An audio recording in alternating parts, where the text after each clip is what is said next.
Mompox, historia, poder y memoria desde una lectura colonial del territorio. Santa Cruz de Mompox se encuentra en el corazón de la depresión momposina, una de las regiones anfibias más extensas y diversas de Colombia. Este territorio, ubicado entre las serranías de Ayapel, San Lucas y Perijá, abarca alrededor de 40.000 kilómetros cuadrados e integra zonas de los departamentos de Bolívar, Sucre, Córdoba y Cesar. La depresión momposina es atravesada por cuatro grandes ríos: el río Magdalena, el río Cauca, el río San Jorge y el río Cesar, que forman un complejo de sistema de ciénagas, caños y humedales donde el agua determina las formas de vida, la movilidad y las prácticas culturales. Gracias a esta ubicación estratégica, Mompox se formó sobre una isla natural moldeada por las aguas del río Magdalena, consolidándose desde el siglo XVI como un puerto fluvial fundamental entre el Caribe y el interior del país. Como señaló Fassborda, en esta región se vive la cultura anfibia, un modo de existencia en el que las comunidades, los oficios y la memoria están profundamente ligados al agua. Nuestra salida de campo desde la Universidad del Tolima tuvo como propósito comprender este territorio como un texto histórico, cultural y simbólico, aplicando las competencias de pensamiento histórico, formular problemas históricos, analizar evidencias vivas, comprender continuidades y cambios, adoptar empatía histórica y reflexionar éticamente sobre las herencias coloniales. Mompox no comenzó con la colonización. Mucho antes, este territorio fue hogar de los zenúes, quienes alcanzaron su mayor desarrollo entre los primeros siglos de nuestra era y en el año 1000 después de Cristo. Ellos construyeron más de 500 hectáreas de canales artificiales, adaptándose magistralmente a la vida anfibia. Sus ajuares funerarios contienen cerámicas, figuras antropomorfas, copas y piezas de oro, nariguelas, pectorales, colgantes y elementos de filigrana primitiva. Tras su declive llegaron los malibúes y los pancenúes, pueblos pescadores y agricultores que enterraban sus muertos en urnas dentro de sus viviendas y que continuaron la tradición ceramista y la relación simbólica con el jaguar. Este recorrido inicial nos invita a reconocer que la historia del territorio ha sido tradicionalmente narrada desde una mirada eurocéntrica, dejando en silencio a estos pueblos originarios. En la fábrica de queso de Capa conocimos un oficio heredado de generación en generación. Su proceso combina saberes indígenas con prácticas introducidas durante la colonia, especialmente la ganadería traída por los españoles. El queso de Capa es evidencia de la continuidad histórica y de la relación entre tradición, economía local y resistencia frente al mercado global. Aquí usamos fuentes vivas, testimonios, prácticas, paisajes, para comprender cómo el tiempo histórico se encarna en la vida cotidiana. En la casa de Jairo Oliveros conocimos un espacio dedicado a la memoria local. Esto fue en la estación 2, la casa de Jairo Olivero.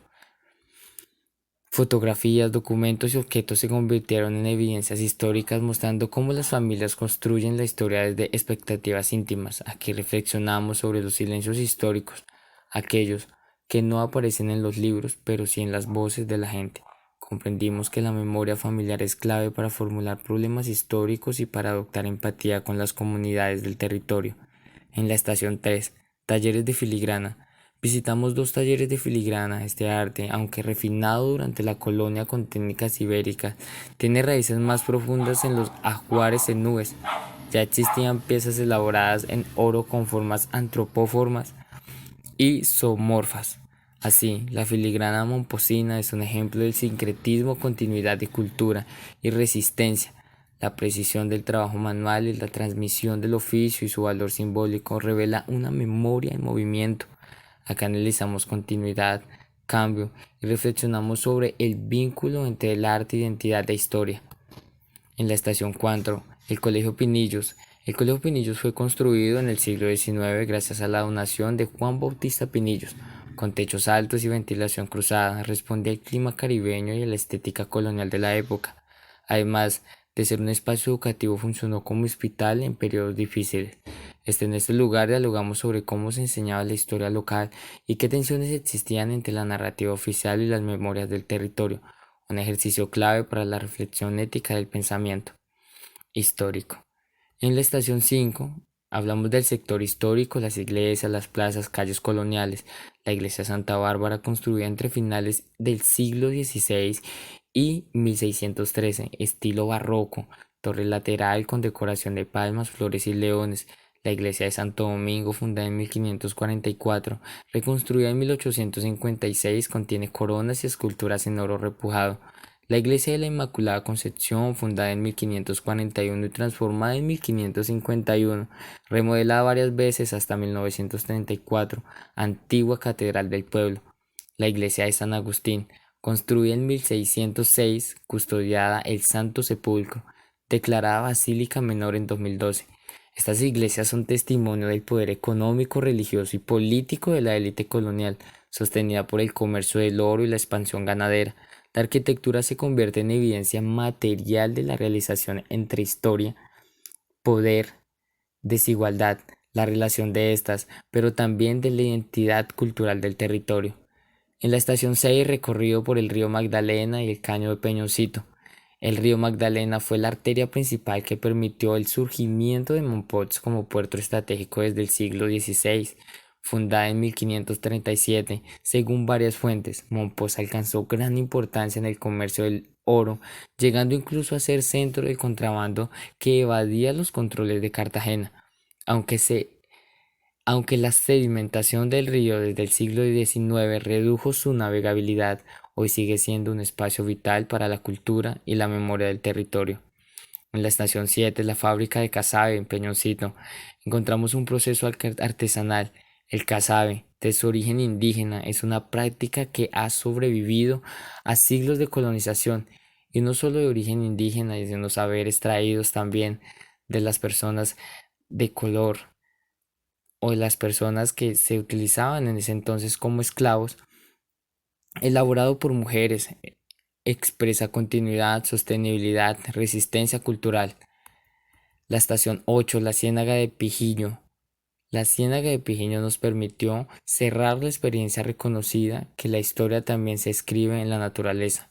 Aquí reflexionamos sobre la relación entre territorio, ambiente y memoria, cómo el paisaje cuenta historias aunque no aparecen en los textos escolares. La transformación de la enseñanza de la historia de manera decolonial. Nuestra forma de enseñar historia cambia radicalmente al asumir una perspectiva crítica y decolonial, moviéndonos de una historia narrativa y eurocéntrica a una disciplina que diagnostica problemas presentes y promueve transformaciones sociales. La experiencia derivada de estas lecturas nos obliga a cuestionar el eurocentrismo, dejar de ver la historia a través del cristal hegemónico europeo, reconociendo que el eurocentrismo es parte del patrón de poder global impuesto desde la colonia. Segundo, diagnosticar la colonialidad. Es entender que la colonialidad del poder, articulada en torno a la idea de raza, no es un evento del pasado, sino una matriz estructural que persiste en nuestras instituciones y formas de conocimiento. Tercero, promover la concientización.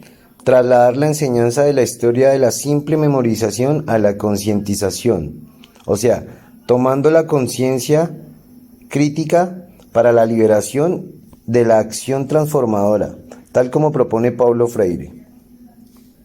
Integrar la perspectiva decolonial, abrazar la opción decolonial y enfocarnos en sanar la herida colonial, excavando los cimientos imperiales para desentrañar la geopolítica del conocimiento. Como estudiantes de licenciatura en Ciencias Sociales, nuestra reflexión final, anclada con las voces de Aníbal Quijano, Walter Mignolo y Paulo Freire, es un llamado a la transformación radical de la didáctica de la historia. Formular problemas históricos y conectar pasado y presente. El patrón de dominación que Aníbal Quijano llamó colonialidad del poder no es un tema de archivo, sino un problema vigente. Nos obliga a formular problemas históricos que no busquen causas distantes, sino la persistencia de la matriz colonial que aún organiza el trabajo, el conocimiento y las identidades en nuestra sociedad. La experiencia de Mompox patrimonio histórico anclado en la memoria de la colonia nos obliga a plantear preguntas que conectan pasado y presente, sobre cómo se expresa la herida colonial de la esclavitud y la segregación en la configuración actual del territorio y la economía del Magdalena y el Caribe, y cómo podemos desde nuestra realidad construir una opción de colonial que enfrente estos legados. El usar fuentes históricas y comprender el tiempo. Debemos ir más allá de la historia de los vencedores. Usar fuentes históricas implica interpretar activamente los testimonios orales, los objetos y el paisaje de lugares como Mompox, como evidencias vivas, como sugiere la didáctica de las ciencias sociales. Debemos integrar el patrimonio como un eje de comprensión del territorio. El desafío del comprender el tiempo histórico radica en desmantelar la linealidad de la modernidad. Debemos analizar procesos de continuidad, la permanencia de las estructuras del poder y cambio en las prácticas locales, aceptando que la modernidad y la colonialidad son dos caras de la misma moneda. Adoptar empatía histórica y reflexionar éticamente nos permite adoptar una tarea de empatía histórica no como un ejercicio sentimental, sino como un acto político. Es reconocer y valorar las diversas perspectivas y saberes de los productores, de las mujeres, de las guías locales que fueron silenciados por la historia oficial y el eurocentrismo. Finalmente debemos reflexionar éticamente.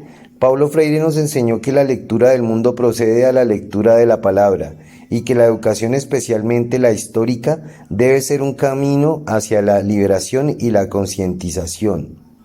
El desafío ético es ineludible. Cuestionar las herencias coloniales que nos han definido y proponer alternativas educativas transformadoras. Si la historia que enseñamos nos sirve para cambiar críticamente nuestra realidad, no es una historia de liberación. Concluimos citando el espíritu de Freire. Nuestra historia no se enseña para depositar contenidos, sino para cambiar la percepción del mundo y la manera de actuar frente a él. Es hora de que el aula de historia se convierta en un espacio de opción de colonial para el presente y el futuro de Colombia. Muchas gracias.